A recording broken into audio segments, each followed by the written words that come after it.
Cara a Cara, la entrevista.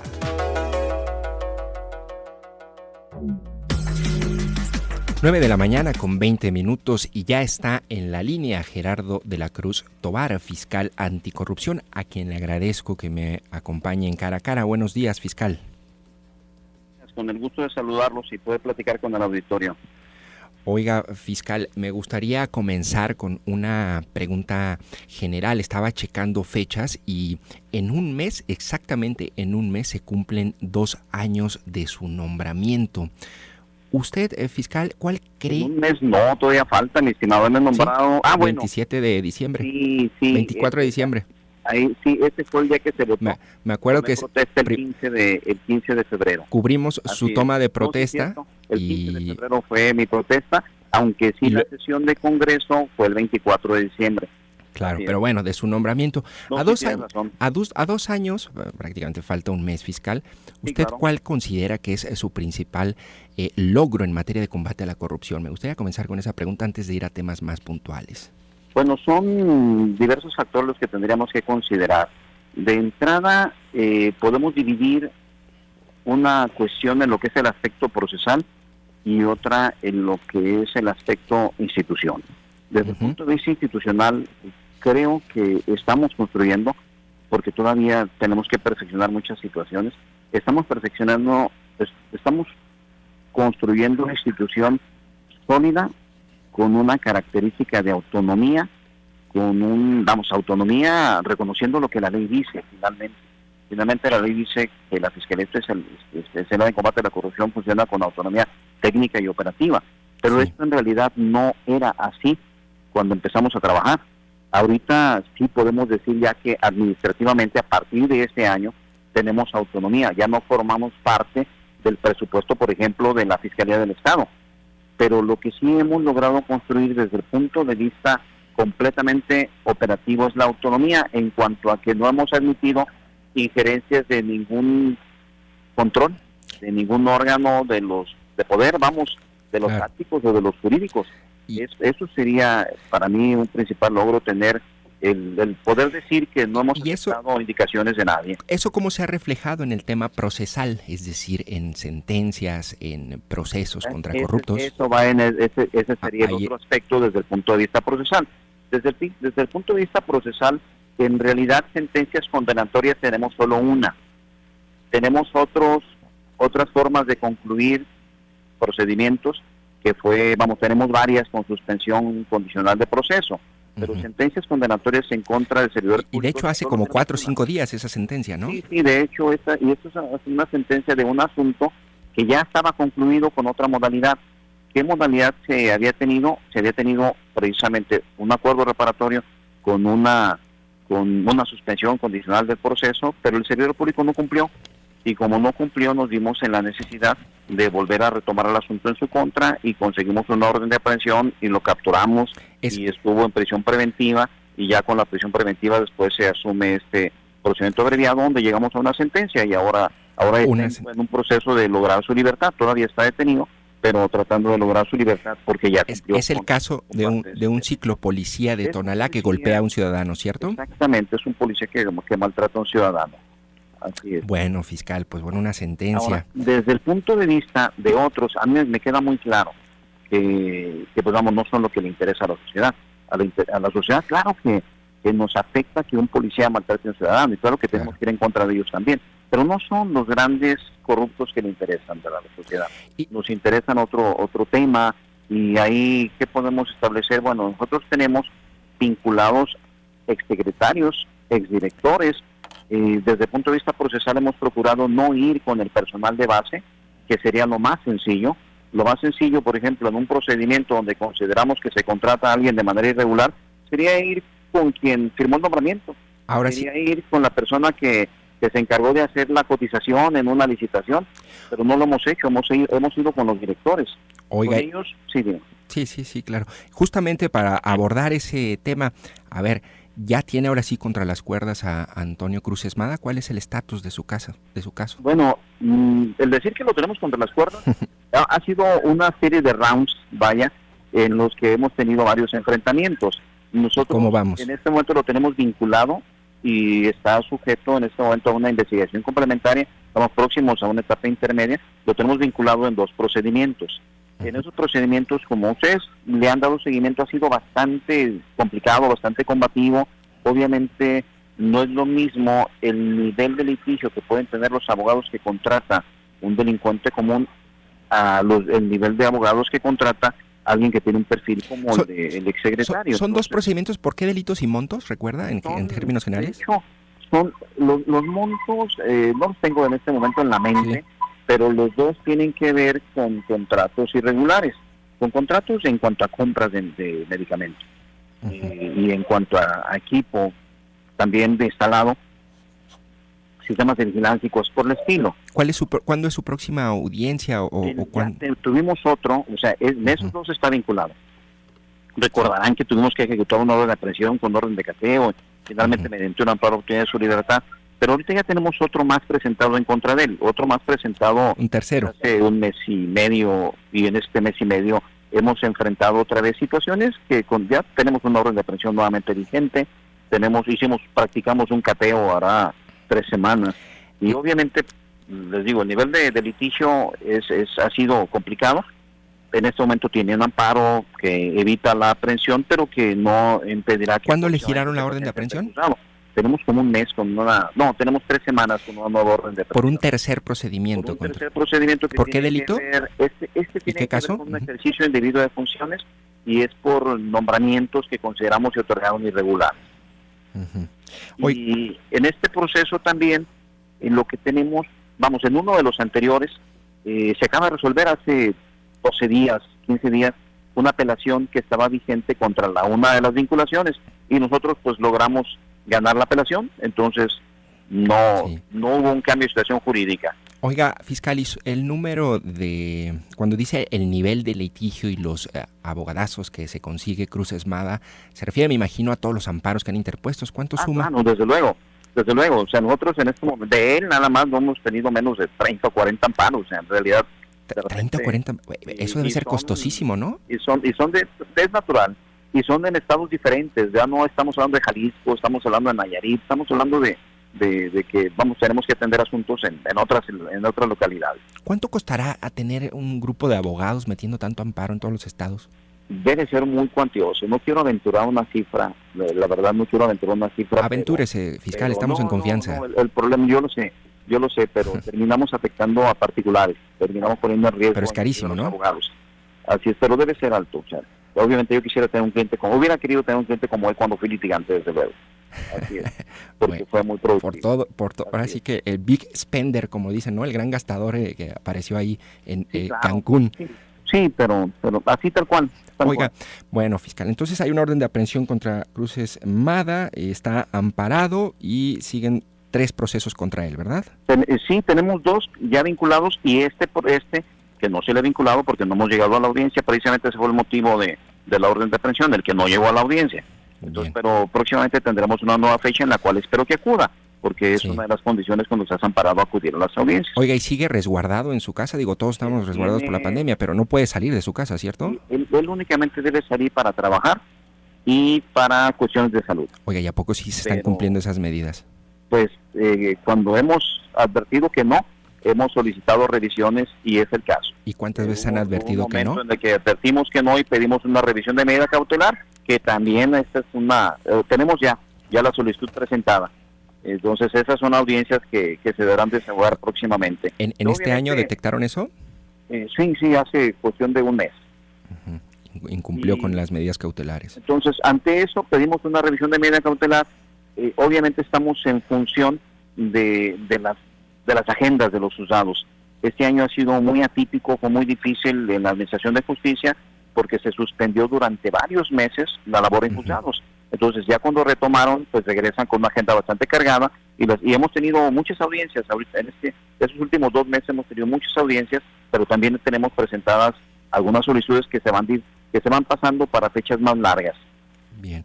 Oiga, fiscal, también quise hablar con usted porque la semana pasada en la glosa del informe de gobierno, la Contralora Estatal Teresa Brito dijo que había presentado algunas denuncias, o al menos una denuncia, por faltantes y compras a sobreprecio de insumos médicos por parte del OPD de Salud durante esta pandemia. Dice que la denuncia la presentó en mayo. Nos anunció esta situación. No presentó denuncia, sino anuncio. Hay una denuncia presentada desde febrero que tiene que ver precisamente con faltantes en equipo y probablemente en medicamentos, y tiene otras dos líneas de investigación. Pero en febrero no había pandemia. A eso es a lo que me quiero referir. En febrero no había pandemia. ¿No tiene usted entonces? Posteriormente ya hemos tenido una comunicación bastante constante con ella, inclusive la semana pasada platicamos sobre estos temas. Ella me anuncia que ante irregularidades que se le informan, tenemos muchos ciudadanos, inclusive tenemos una figura de un Contralor Ciudadano que es muy activo y que presenta muchas denuncias, y hemos recibido información de que hay faltantes. Entonces doy inicio a una auditoría, a una gran auditoría para efecto de determinar si existen o no esos Eso le dijo Teresa Brito. Irregularidades. Entonces, efectivamente. Entonces, en este momento todavía no está resuelta esta auditoría. La semana pasada inclusive platiqué con ella sobre ese tema para saber si ya tiene elementos para alimentar esa denuncia, porque yo le dije, perfecto, tengo una denuncia por faltantes, incrementamos el alcance de esta investigación y con el resultado de su auditoría alimentamos nuestra investigación. Oiga, pero entonces... En este momento no está, todavía no está. ¿Nos mintió o se equivocó? Déjeme busco el audio, porque ella dice, presenté una denuncia en mayo por, y de hecho, permítame precisarle, dice que son adjudicaciones directas, 16 adjudicaciones directas por un monto de 360 millones de pesos, en donde habría compras a sobreprecio, pero además faltantes en bodegas de insumos en materia de salud durante la pandemia. Los que yo tengo entendido que manejó.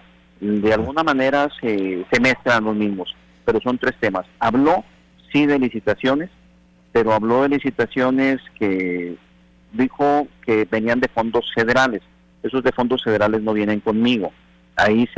Para mí, escuché la nota y escuché así como que mezclado los temas. A lo mejor valdría la pena pedirle que precisara, tal cual tema es federal, cuál tema viene para conmigo, cuál tema ya completó una auditoría y en consecuencia podemos acreditar o no un delito, pero yo lo sentí así como que fue muy correteada esa declaración y mezcló tres factores. A ver si la vamos a buscar allí para que a ver si nos responde y que nos precise el tema. Pero entonces no tiene usted investigaciones abiertas o procesos por anomalías en compras o adjudicaciones durante la pandemia. Estoy en espera de que termine su auditoría. Sin la auditoría terminada no podemos arrancar nosotros. Oiga, fiscal, en otro tema, la última vez que platicamos, usted nos confirmó aquí en Cara a Cara que en el tema de las alcancías de prepago del transporte público estaba ya una carpeta de investigación. Sí, dos de hecho. Y en una de ellas usted nos hablaba de hasta un posible delito de enriquecimiento ilícito. ¿Qué se ha configurado, qué ha avanzado de ese caso? Hemos hecho muchísimas entrevistas, pero considerables, inspecciones de campo y demás, y hemos encontrado situaciones que excluyen otro tipo de delitos. Por ejemplo, ¿qué lo excluiría?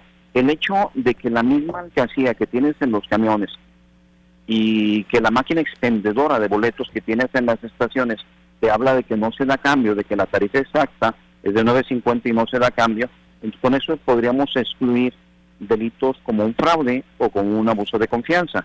No obstante, los 50 centavos que se van quedando, según la normatividad que regula esto, van a un fondo generado en un fideicomiso.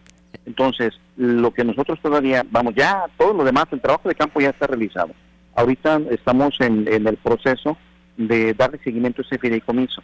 Precisamente, próximos en esos días estaremos recibiendo ya cuál es el manejo operativo del fideicomiso en cuanto a dónde puede haberse destinado. Si encontramos que se destina algo diferente de lo que prevé el fideicomiso, entonces es donde sí podríamos tener un delito. Si no se encuentra eso y el fideicomiso está siendo operado, si estuviera siendo operado de manera correcta, pues tendríamos que decir que no habría delito. Es decir, es el último momento en el que nos encontramos ahorita. Estas alcancías que no dan cambio y que de acuerdo con la Federación de Estudiantes Universitarios de la UDG, los transportistas se llevan alrededor de 1.1 millones de pesos al día del cambio. No sé de dónde sale esa cifra. La FEU hace ahí un recuento que ciertamente habría que revisar. Lo pongo nada más sobre la mesa, pero... No, sí lo tengo presente. De hecho, tenemos comunicación constante y una de las denuncias precisamente obedece a lo presentado por el presidente de la FEU. Claro. A lo presentado como denuncia, no como dato de prueba. Claro, les presentó. El dato de prueba, al menos en la carpeta, para demostrar esa cantidad no existe. Incluso desde un punto de vista lógico, si hablamos de 1.1 millón y medio, estamos hablando de 3 millones de viajes al día, y que en 3 millones de viajes al día se quedaran los 50 centavos. Honestamente, no encuentro la justificación para esto. Bueno, digo, ahí usted tendría que más bien probar que existe una anomalía, no otra cosa. Oiga, pero a ver, una duda. Entonces, ¿qué posible delito se configuraría si hay un mal uso de este recurso? El único delito que pudiera acreditarse sería si un enriquecimiento ilícito, si alguien está aprovechándose precisamente del resultado de estas monedas.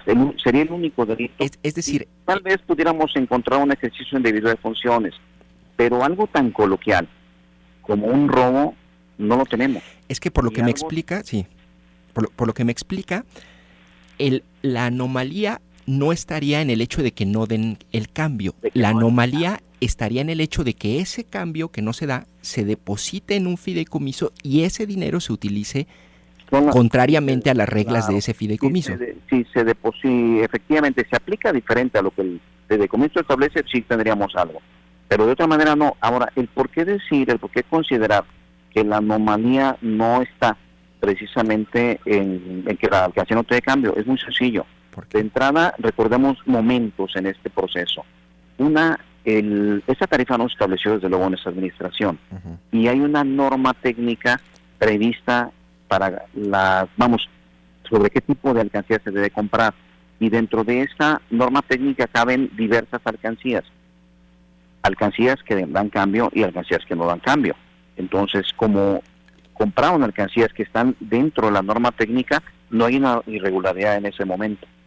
Y si a ti te dicen que no te da cambio, pero que la tarifa es exacta, el 9.50, tú puedes pagar tus 9.50 en efectivo, o puedes comprar la tarjeta electrónica y que te descuenten únicamente los 9.50 completos, netos. O puedes utilizar incluso, según tengo información, la misma credencial de estudiante puede ser utilizada como una tarjeta de prepago, a la cual se le puede cargar y por lo tanto únicamente te van a quitar de ahí los 9.50. Eso con independencia de todas las modalidades de apoyo que se tiene para personas de la tercera edad o para estudiantes o discapacitados o para todo esto, con independencia de eso. Pero si tú llegas a pagar a una alcancía y te dice no doy cambio, tú decides dejar los 50 centavos. No hay un apoderamiento como figura típica y no hay un engaño como sería en el caso de un fraude. Por eso les digo que descarto robo y descarto fraude. Y yo sé que esto no es algo muy cómodo de escuchar o que te da gusto saber esto, pero en realidad tienes que analizar una figura típica tomando en consideración la conducta prevista en la ley, que es el verbo rector, y en el robo hablamos del apoderamiento, de quitarte algo sin derecho y consentimiento, y en el fraude hablamos de aprovecharte de un engaño, y no hay engaño si te informan que no te da cambio. Por eso estamos buscando el delito en otro lado. Bueno, pues allí debería de pasarle esta defensa legal de las alcancías a la Secretaría de Transporte Fiscal. Fíjese que una disculpa, mi estimado, porque muchas veces cuando emito una opinión en ese sentido, prácticamente le estoy haciendo la defensa a alguien. Pues sí, en este caso. Pero es consecuencia de una pregunta donde tenemos que explicar una cuestión técnica.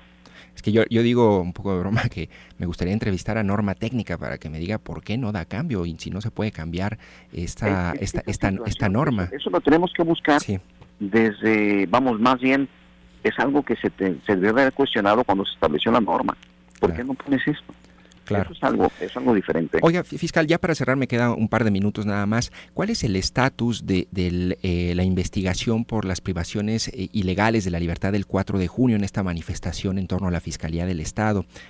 Entiendo que fueron liberados algunos señalados. Sí, de hecho, de origen, antes de que nosotros entráramos, detuvieron a 2 personas y me los entregaron detenidos. De esas 2 personas se manejaron 2 carpetas. Nosotros le dimos origen a otra carpeta donde abarca una investigación más amplia y con personas de la misma fiscalía, y otra carpeta independiente desde el origen, es decir, desde la detención de Giovanni. Ahora, de las 2 iniciales, hay una persona únicamente todavía en prisión preventiva, que es un mando, y el otro elemento que estaba detenido desde el principio, él se sometió a un beneficio que le llamamos suspensión condicional de la pena, que es un derecho que tiene. Por ahí me tocó leer en algún medio que decía que había obtenido su libertad por una falta de pruebas, y no es así. No es que haya obtenido su libertad por falta de pruebas, porque con datos de pruebas suficientes es que lo tuvimos vinculado, y con datos de pruebas suficientes está todavía ligado a un procedimiento, pero en este momento está gozando de un beneficio al que pueden aspirar cualquier justiciable, que se llama suspensión condicional de la prueba. Claro. ¿Con qué condiciones se le dejó en libertad?